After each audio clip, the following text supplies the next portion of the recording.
Salam étale la chaux avec délicatesse et précaution. Il travaille sur un morceau très rare de mosaïque provenant de la basilique du Saint-Sépulcre à Jérusalem. Elle fait partie d'un groupe de 7 pièces qui seront bientôt exposées au musée Terra Sancta dans la salle consacrée au Saint-Sépulcre.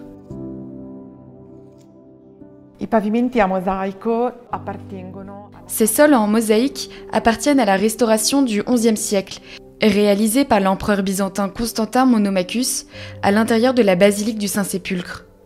C'est à ces mêmes travaux qu'appartiennent également les fragments de colonnes que nous exposons dans la salle. Le pavement a été retrouvé lors de la restauration de 1969. Les fouilles étaient alors menées par le franciscain Virgilio Corbo dans la galerie dite des Latins. Nous nous trouvons dans la partie surélevée de la rotonde, qui fait aujourd'hui partie du monastère franciscain et donc inaccessible au public. L'exposition de certaines de ces mosaïques au musée Terra Sancta permettra de rendre ce patrimoine visible par tous. Ces mosaïques sont un exemple très rare de sols décorés et préfabriqués à Jérusalem. D'une certaine manière, ces sols sont un peu uniques.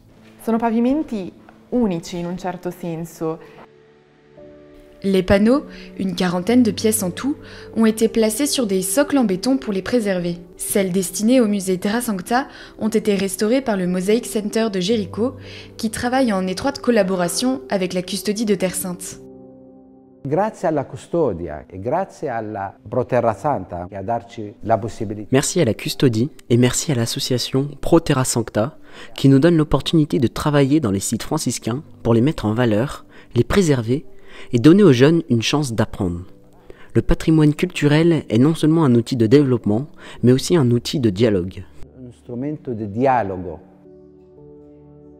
Salam et Raed sont restaurateurs. Ils ont été formés au Mosaic Center de Jéricho. Elle est musulmane, il est chrétien. Ils ont suivi de près la restauration de ces mosaïques. J'ai commencé à restaurer des mosaïques il y a 10 ans. J'ai eu mon premier travail à Getsemani grâce à une bourse d'études. Nous avons commencé par la documentation photographique et la cartographie du site, puis la restauration proprement dite. Nous restaurons actuellement un groupe de mosaïques du Saint-Sépulcre. Nous avons traité les pierres de la mosaïque avec du carbone disodique et de l'ammonium avant d'utiliser de la chaux pour consolider les tesselles de la mosaïque. Ce panneau était très sale. Mais après l'avoir nettoyé et restauré, nous pouvons le voir dans toute sa beauté. Il est composé de tesselles de pierre et de pâte de verre. Nous avons nettoyé la mosaïque pierre par pierre à l'eau et nous l'avons protégée avec une substance spéciale qui maintient sa couleur et son éclat. Ces mosaïques sont très anciennes et nous pouvons aujourd'hui contribuer à les préserver.